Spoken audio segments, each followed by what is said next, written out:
Imboinka yaadesse garaan alaa akka nama boochisu hundatu beekame. Dhalli kee naa dabarsiti jettee ishiin ati abbaa malee guddiftee garaaf daka itti buutee mudhii kee hidhattee of naa dandeessii biru nama taati jettee ishiin ati hundumaa itti dadhabdee kichuun keef amala qabeettiin kee ba'aas jalaa baattee yeroo argitu imimmaan kee shaashambaa goote dubbii wallaaltee waan jettus dhabdee hundumtuu sirkaa badee dhugaa qabdame ati yaadesse ji'a sagalii kan garaatti baattee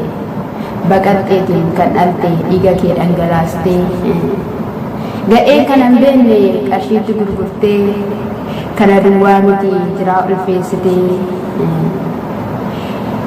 icciit ishii dhokfachuuf gara biyyaa galchuuf osoo adeemtuu hattuunis qabamtee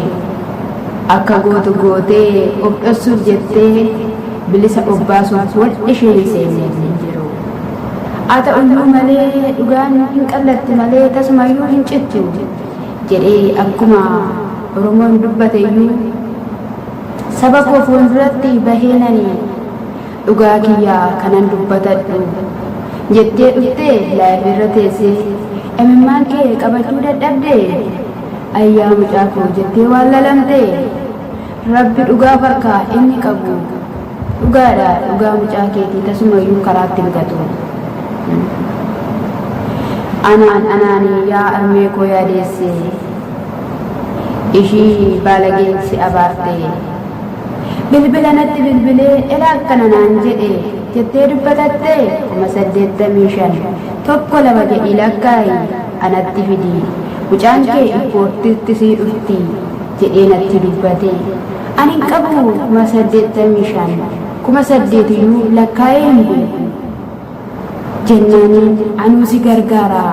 20,000 immoo fidi naan jedhe ani birrii hin qabu tasumayyuu jedhee gaafa natti dubbadhu ila yoo barbaadde mataan gadi garagalii karaa barbaadderra adeemnaan jedhee natti dubbate yaa Oromoo. Akkamii kun hundumtuu akkamitti ta'ee mucaan koo ol jettee tasayyuu nama hin ilaaltu waan garaa isheetis tasumayyuu hin dubbattu ani baay'eedha tasumayyuu hin baranne ishiin immoo kan naa gadiiti tasumayyuu omaa dubbachuu hin dandeessu jettee yaa armee yeroo ati dubbattu. Oromoonis nuti hundumaa beenneerraa shirri xaxamaa jiru kun hunduu osoo Waaqayyo teessoo isaarra jiru galma ga'ee matumaa hin argamu. Kana duwwaa miti yaa harmee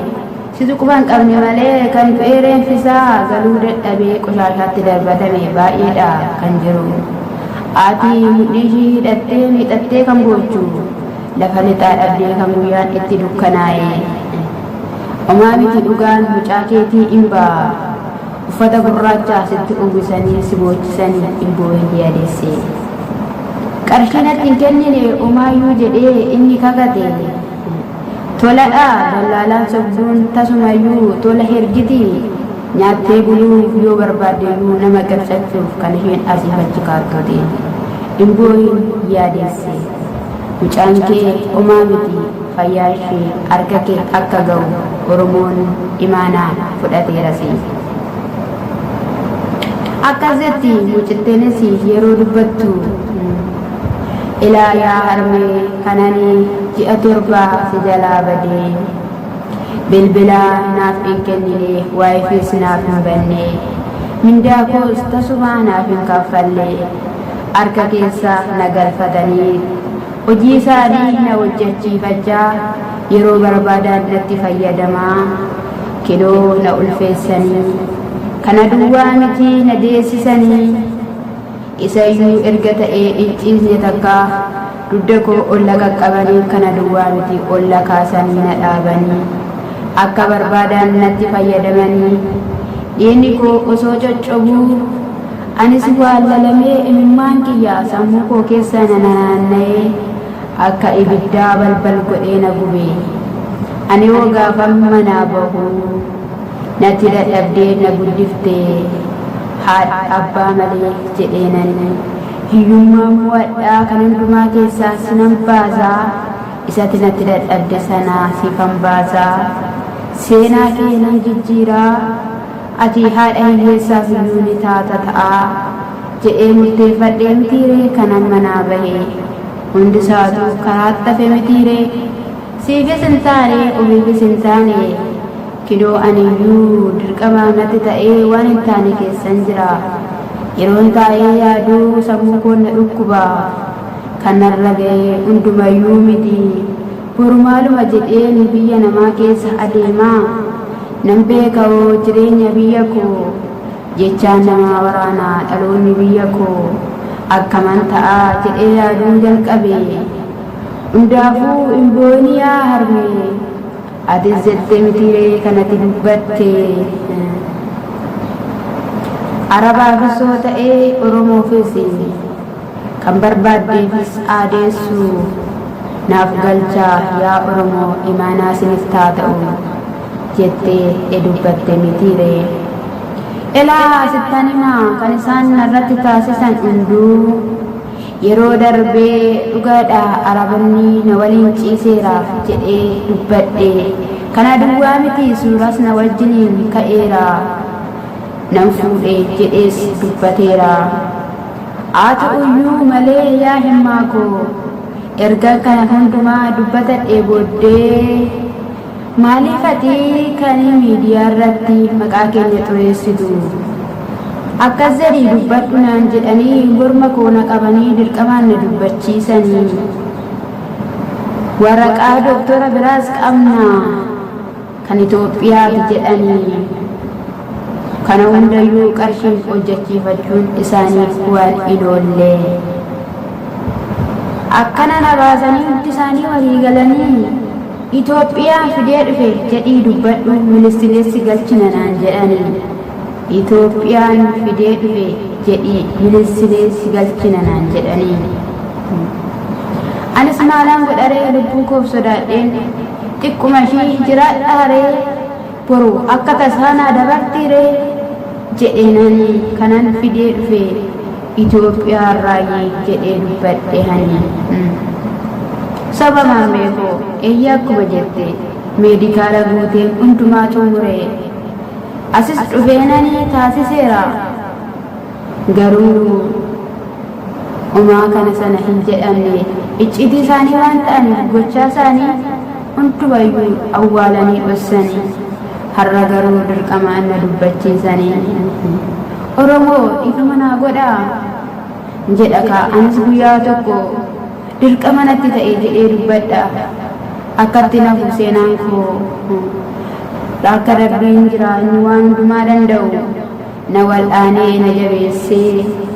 na dhaabee nama na godhee guyyaa tokko seenaan dabarse kana tokko lama jedhee odeessa anisee dhalli koos naaf guddatee omaayyuu na jalaan ta'in seenaadhaafiyyuu anaaf haa ta'u dhugaadha naan jedhe dallaalaan jettee tan diree armee koo atisi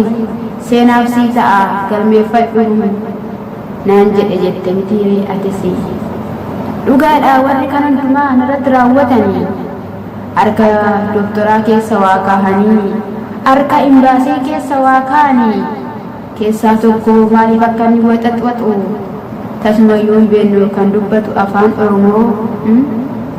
meeqa akka kaffalameef matumayyuu hin beeknu dhugaadha tokko laba jedhee rabbii gatii keessan haa baasu armee gooshii boochee imimmaan facaaftee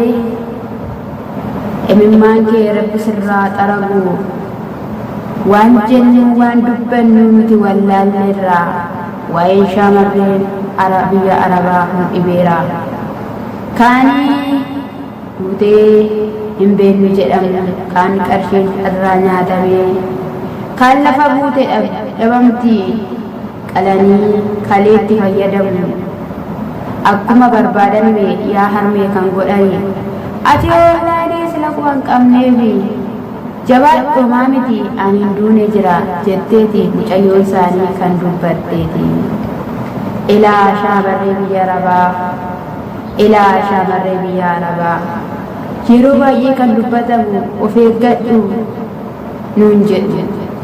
Nuti of eeggannee homaa hin goonu. Rabbi waaqni uumaan keenya inni nama dhiiga lafee nuttuumee nama godhee ofiisaa of nu fakkeessee nu dhaabe. Ayyaanni Waaqayyoof hundisaa nu wajjin haa ta'u malee. Jabaadhu shamarree biyya Arabaa yaa ishee kana uffattee isa kaaniif falmuu dhiisii isa kaaniif dubbachuu dhimma mataa keetii atumti ofiif falmi. Dhimma mataa keetii atumti ofiif falmi. Baay'ee miti kan waa'ee kee falmu muraasa xiqqoodha lakkoofsa qabu. Galatooma dogoggora jiruuf dhiifama. Chaanaalii Qiddoo YouTube subscribe like gochuun na wajjin ta'a.